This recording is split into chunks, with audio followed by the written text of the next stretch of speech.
Ukhrul district Naga village volunteer singa Kuki militant singa kan mong da kuthok na bada tangkul ama Kuki ani punna miyoi ahum sire aikoina phangpa pawdo thodok asi Ukhrul district Kilitan police station na kon basina kaitel manak da thokibani thodok adu da laikhidraba tangkul naha adu kamjong district ki stretric khulenda gi hosakmi samang sahi kun gamapan apok lusin jamang kawi laikhidraba miyoi asi Naga village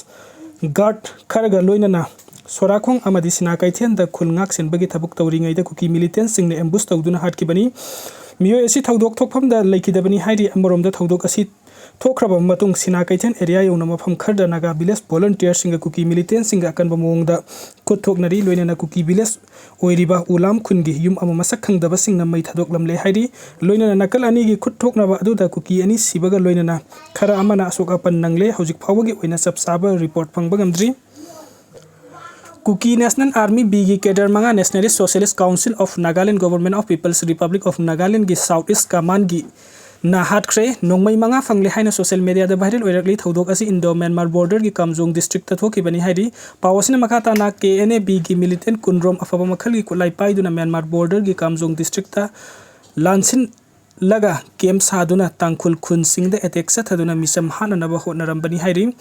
Makoi kungi manungda militant manga faraba tungda kaptun hatkibani loinana makoi manga dagi M16 rifle ama AK series ki mari phangki hairi amoromda militant group KNAB gi cadre manga ado faraga mamit punduna fariba kangbu aduna barmislon da wahang hangbagi video su viral oirakli loidara video amadana faraba miyoi sing ado tangkhul ani hatkibagi thodokta sianaba terrorist group ni pronglawbida angang ani hatkiba mahik singni haina meitailon da phongdok payauri amarom da social media da Nationalist Socialist Council of Nagaland the Government of Peoples of Republic of Nagaland na thadorak pachirol amada NNCN GPRN gi Southeast Command gi Naga Army Commander Major General Alengi makha da KNAB gi cadre sing takthok nabagi da maksat tharakhiba khongthang ni loinana April 19 da Ukhrul district ki TM Kasom da Kuki militant sing ne ambush tawduna tangkhun misam ani hatkiba amadi tangkhun khun singda Kuki militant sing nang hek laitna attack tawbagi laman sing bani hairi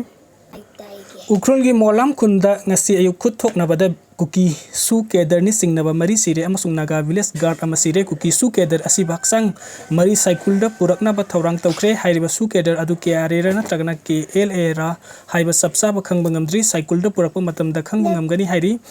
molam khun yum kharsu Naga village guard ni singnaba singna mai thadok lamle hairi NATO gi mathakta Russia na lan chathanaba thawrang tawduna leiri spy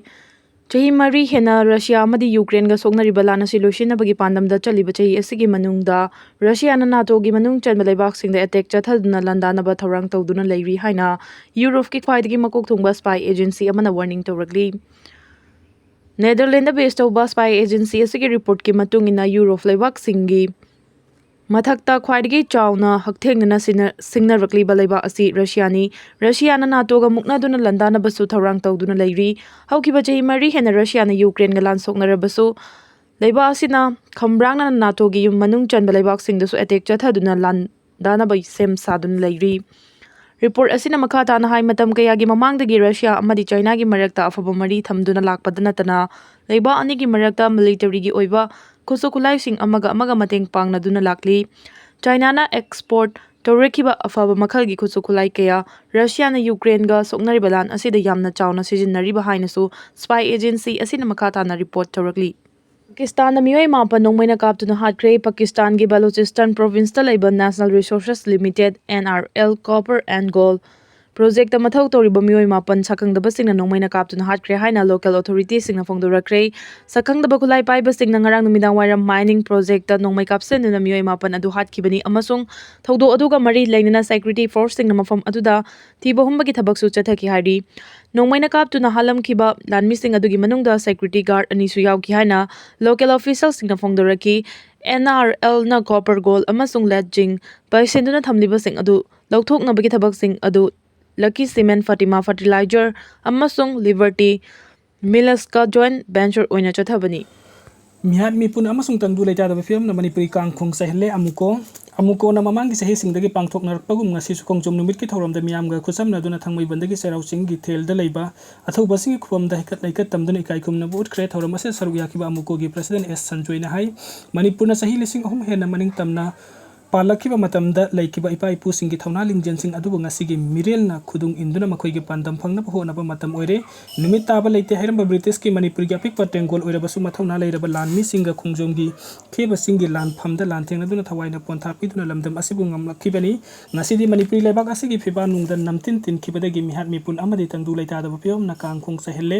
lebak asina manipurda malemna yadraba draconian law kaya salaiduna miyamgi democratic rights matlaga phibun namlaga thamlagli miyamgi democratic oiba khongjang singda ek kaya panduna phaw punbagi thabuk satharagli state chida lairiba purup singbu to khaida hanabagi thausil chathaduna amaga yangthinali May 2023 dagi satharakiba narco terrorist singi lanbu lon amadi phongna mateng pangsille haina sumaral siki ngasigi athoba singi ningsing numit asiga iroina na mahakna miyamda maribak ningsibagi chelhanba oirasunu haina su paujen ki April kunga manga phawada dimansing thabuk to onthoratrabadi siba naba kidana khongjang sangsin gani kokomi Manipuri lengang na April kunga manga phawada kokomi amadi miyamgi dimansing thabuk to onthoratrabadi siba naba kidana khongjang sangsin lagani tangtaba ama puraktriba phawba handokoi haina kokomi women wingi convener W luang leibana phongdokre wafam asi ngasi khongjom war memorial gi singkhong da khudakta pangthokpa pawgi mifam da mahakna pawmi sing da phongdokibani convener na makata na hai ngarang puari ta ipa ipu sing na manipuri kanana ba ikheng lakta lantheng na thawai kat ki ba thoba sing ki mafam da haikat leikat tamduna makoi bu ikai khumna ba numini adubu numit khani gi mamang dagi kokomi na miyam ga loina na chief minister home minister amadi lenga ka samin na dibal lusing basing bu numit asida saruk ya bagi athing ba thamna miyam bu kari sulaitana khalaga makoi gi oijabata thiduna tawning ba tawba lenga ki lusing bani haiduna security kaya na ngak senduna laikat ki ba adu अथौब इपा इपू सिंगना हराव रमलोय हाइरि कुमजा 2023 गी मे अहमदगी होरगलिबा लानसिदा मिसम कया सिख्रे सिंगदना free थादुना कापनिंग मफमदगी मरिंग तमना नोंमै काफली तांपाक्तना मिटना सेपना येंगलुबगी सोफु चाइरि करि सुनतबदि इरांग थोकन न बहोना इरांग थोकन गे हाइरबदि ngaraंगदगी अकन बखुंजंग संगलमगनी इपा इपूगी खुवमदा लाइकरपद अकाइबा pinning दबगी कन्ना संगसिन किदबनि ngasi फावदा कोकोमिना संगसिलकवा खुंजंग सिंगदा violence ओइबा खुंजंग अमता संगसिलक्त्रि ngasi सु वायलेंस ओइना तौबा लैते अथौबा संगी खुवमदा अथिंगबा मरकता लुसिंगबा सिंगना लाइकरइबदु इकाइबा खंग जगह पुक्थली हाइबदुनी मखा तना त्रोंगलावबिगी थौदोक अमदि सिना कैथेलगी थौदोकसिंगदा सेनाबा मिहात पसिंगदुगी सबसाबा थबक लेंगाकना पैखलक्त्रबदि था असि कुनगा मंगादा थोमजिनबगी अकनबा खोंजंग सिंगसिलगनी मसिददि सिबा कीतना मियाम पुमनमकना हुबसिलक्कनी होम मिनिस्टर ने अरेस्ट मेमो यावद्रबसु मी फाबा याय हाइना ऑर्डर तोक्तुना सिक्युरिटी दा अहेनबा पावर पीलिबसि मियामबु सिंगनबनी मियामगी लुसिंगबु ओइना लैरगा मियामबु नमथनबा होनगनु कोकोमिना पुरुपसिंग पुनसिनबा दिल्लीदा सतुना यानबा पुरकनबा होनखिबनी लैबाकी इंगतपा पुरक्त्रिबा फावो कोकोमिगी खोंजंग हल्लोय हाइकी यारिपोक तम्फा कैथेल पोटफम फम्बी लुक की खोंजंग प्रेसिडेंट लाइरेन तोम्बी अमसुंग मेंबर थंबाल तोम्बी न सरा हेनबगी खोंजंग संगसिन बाहुख्रे आंगांग अनि हातपग लोइना सीआरपीएफ न कापद मिसम हम लैखिदबगी मेयोक्ता सथरगलिबा नुमित मंगानेगी टोटल शटडाउन की खोंजंग ngasi अरोइबा नुमितसु यारिपोक मैकैदगी मितै अमदि मैतै पांगल सिंगने यारिपोक कैथेल दा थोरक्तुना खोंजंग संगसिन किबगा लोइना थौदोकसिंग असिगी मतंग जेसी अमसुंग मियामना तानबा दिमानसिंग थबक तो उनथोकदबनी हाइना यारिपोक तम्फा कैथेल पोटफम फम्बी लुक की प्रेसिडेंट लाइखुरम लाइरेन तोम्बी अमसुंग member Kongbrailakpam Kongbi Thambal Tombi na Sara Henbagi Kongjang Sangsin Bahukre Sara Henba Hukrabi El Lairen Tombi na Pikliba Angang Ani Buhatok Pikiba Mihat Senaba Sing Sarak Piyu Amasung Miyamgi Diman Pangdriba Fawba Kongpam Handoktana Sorok the Hiptana Sara Henbagi Kongjang Sangsin Kigani Hairi KYKL gi kuntrangani thoi soboma pokumon numit kamari lena chairman N OK na yai papaujen pirakli kanglai yawol kan na lup KYKL gi kuntrangani thoi soboma pokumon gamari lena na lup asigi chairman N OK na miyam de yai papaujen pirakli chairman masana khuyek piduna thorakpa serol asina hai english kumja lising aniga kunga taru ki april thasik lagleba saiset kunga manga asi kanglai yawol kan na lup KYKL na ningkat kibe gi kuntrangani thoi soboma pokumon numit thogle numit chiga mari lena na lup sina kanglai pakama sungwe sia gi lebak miyam pung namakta saukat pa mai pakpa nunga yai phaba sahi am oirasonu haina yai proposal pijari wesia amasung kanglai paki yawol ihauda thajaba thamliba yawol amasung yawol ipum namakta ikai khumna khrabasu uchari yawol gi thabuk thawgaida thawaina pontha pik yawol ipum namaki mafamda yawol ikai khumna uchari loinana mari mata maruk mapang amadi makoina yawriba yawol lupsingi awaba su saru gyazari kunaina satkada basung balambi takli balamdam sigya khanga hi I pawgi pawjeloi amasung aiba punamakta su kokno na ikai khumna uchari sahi ahum saidang pham singda awawa khangliba lanjeloi pumnamaki awaba da saruk yazari yamna thuna masa gi masai konda hanjinna bang mambu oirasanu haina pukning thawgat wa hai pijari mapo kumon numitchida wesya amadi india ani gi marakta leinari ba mapu manai gi mari asigi matanga wafam khara laibak miyamna naina binaba amasung makhata ba pautak pibirak na ba thamjari